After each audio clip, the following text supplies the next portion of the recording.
देखिए अगला प्रश्न है, असुमेलित जोड़े को छांटिए। यानी एक तरफ आपको प्राचीन नाम दे रखा है और एक तरफ आपको वर्तमान नाम दे रखा है। यानी कि जो गंगानगर है उसका वर्तमान नाम योध्या है, सीवी, स्वर्णगिरी, विराट। इनमें से कौन सा असुमेलित है वो आपको बताना है। एलडीसी एग्जाम 2018 में ये प्रश्न पूछा जा चुका है। तो देखिए गंगानगर को पहले किस नाम से जानते थे, योध्या नाम से जानते थे, बिल्कुल सही आपको दे रखा है। फिर देखिए उदयपुर, उदयपुर को सीवी जनपद के नाम से जानते थे, ये भी आपको सही दे रखा है। जालोर को सुवर्णगिरी के नाम से जानते थे, ये भी बिल्कुल सही है। लेकिन भरतपुर जो आपको विराट दे रखा है, विराट भरतपुर को नहीं कहा जाता था, जबकि भरतपुर को क्या कहा जाता था, सूरसेन, सूरसेन जनपद। ठीक है, भरतपुर। तो यहाँ पर आपको असुमेलित पूछा गया था, तो यहाँ पर आपका ऑप्शन जो फोर्थ है ये इसका आंसर हो जाएगा। फिर देखिए अगला प्रश्न है, हेला ख्याल। हेला ख्याल लोक संगीत राजस्थान के कौन से क्षेत्रों से संबंधित है। यानी जो हेला ख्याल है, ख्याल की एक प्रमुख शैली है हेला ख्याल, ये कौन से क्षेत्र में राजस्थान की मुख्य रूप से फेमस है, ये आपको बताना है। अगर हेला ख्याल के प्रवर्तक आपसे पूछा जाए तो हेला शायर, हेला शायर या शायर हेला, ये क्या है, इसके प्रवर्तक हैं। राजस्थान में ये मुख्य रूप से दौसा, सवाई माधोपुर और करौली, दौसा सवाई माधोपुर के साथ में आप करौली भी ऐड कर सकते हैं। यहाँ पर मुख्य रूप से जो हेला ख्याल है ये प्रचलित है। ठीक है, हेला ख्याल, तो ये आपको ध्यान में रखना है। इसके बाद देखिए अगला प्रश्न है, अकबर की शाही सेना ने किसके नेतृत्व में जोधपुर पर कब्जा किया था। अकबर की शाही सेना ने जब जोधपुर के ऊपर कब्जा किया था तो उसका नेतृत्व किस सेनापति ने किया था, ये आपको बताना है। अकबर की सेना ने जोधपुर के ऊपर कब्जा कब किया था, 1565 में। मई जून 1565 को अकबर ने किस सेनापति के माध्यम से जोधपुर की शाही सेना पर कब्जा किया था, ये आपको बताना है। तो देखिए उस समय जोधपुर का शासक कौन था, अगर आपसे ये पूछा जाए तो जोधपुर का शासक था चंद्रसेन, चंद्रसेन, जिसे मारवाड़ का प्रताप कहा जाता है, महाराणा प्रताप का अग्रगामी कहा जाता है, किसको, चंद्रसेन को। तो ये चंद्रसेन उस समय जोधपुर के शासक थे। और अकबर की सेना का नेतृत्व किसने किया था, हुसैन कुली खां के द्वारा किया गया था, हुसैन कुली खां। ऑप्शन सी इसका आंसर हो जाएगा। फिर अगला प्रश्न है, बीकानेर के शासक राय सिंह, राय सिंह का शासनकाल क्या है, ये आपको बताना है। ये कनिष्ठ अभियंता और कॉलेज लेक्चरर 2018 में ये प्रश्न पूछा जा चुका है, राय सिंह का शासनकाल।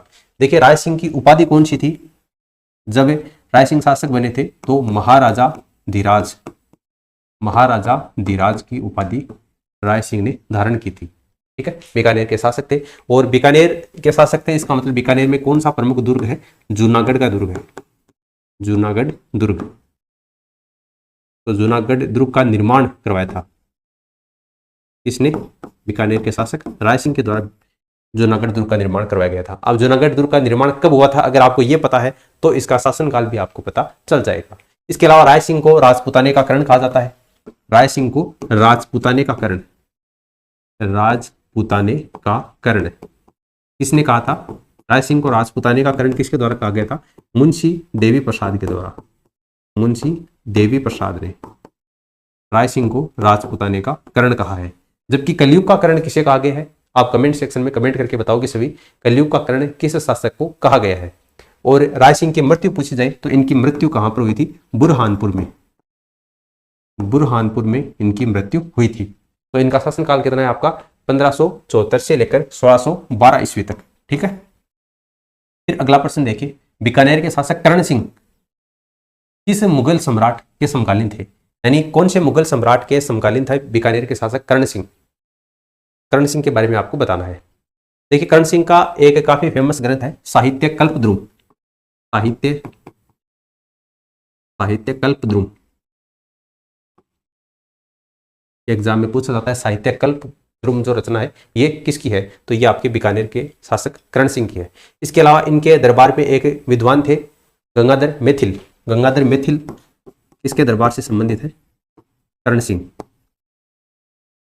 गंगाधर मैथिल। इसकी एक प्रमुख रचना है काव्य डाकिनी, काव्य डाकिनी इसकी रचना है गंगाधर मैथिल की। और कर्ण सिंह के ऊपर ही इन्होंने कर्णभूषण नाम से एक और भी रचना की है, कर्णभूषण, कर्णभूषण ये रचना भी किसकी है, गंगाधर मैथिली की है। तो तो ये कुछ प्रमुख रचनाएं हैं जो अक्सर एग्जाम में पूछी जाती हैं। कर्ण सिंह की खुद की तो कौन सी है, साहित्य कल्पद्रुम है, जबकि इसके दरबार में दरबारी कौन थे, गंगाधर मैथिल थे, जिन्होंने काव्य डाकिनी और कर्णभूषण नाम से रचना की है। तो जो कर्ण सिंह थे वो कौन से मुगल बादशाह के समकालीन थे, तो ये आपके शाहजहां और औरंगजेब के समकालीन थे। ठीक है, ऑप्शन सेकंड क्या हो जाएगा, इसका आंसर हो जाएगा शाहजहां और औरंगजेब।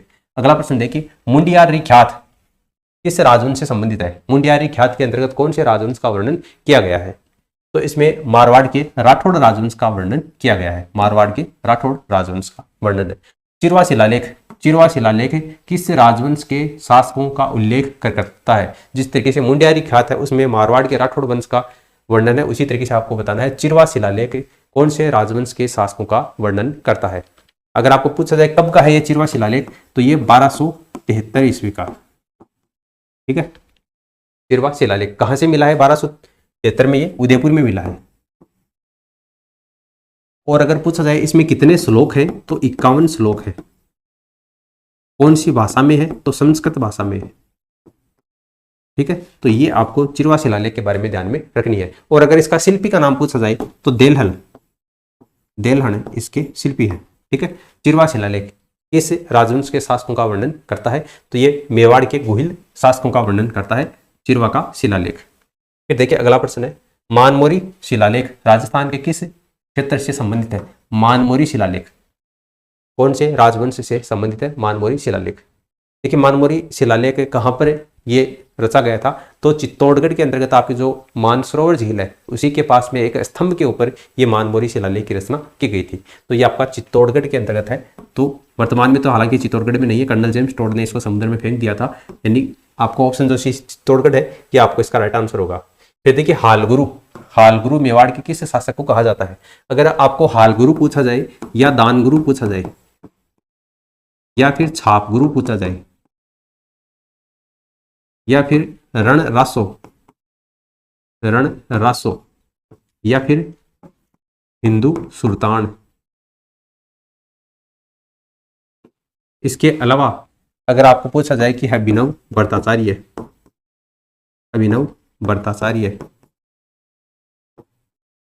ये किस शासक की उपाधियां है। दानगुरु, हालगुरु, छापगुरु, रणरासो, अभिनव भट्टाचार्य और हिंदू सुल्तान, ये उपाधियां सभी किसकी हैं, महाराणा कुंभा की है।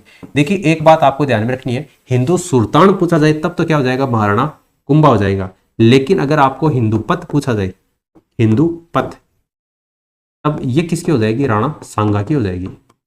अगर आपको पूछा जाए हिंदुआ सूरज, तब ये किसकी हो जाएगी, महाराणा प्रताप की हो जाएगी। ठीक है, तो ये एडिशनल बातें भी आपको ध्यान में रखनी है, एग्जाम में यहाँ से क्वेश्चन पूछा जाता है। महाराणा कुंभा ने मालवा के शासक महमूद खिलजी को पराजित करके 1437 में चित्तौड़गढ़ के दुर्ग में ही आपका विजय स्तंभ का निर्माण करवाया था।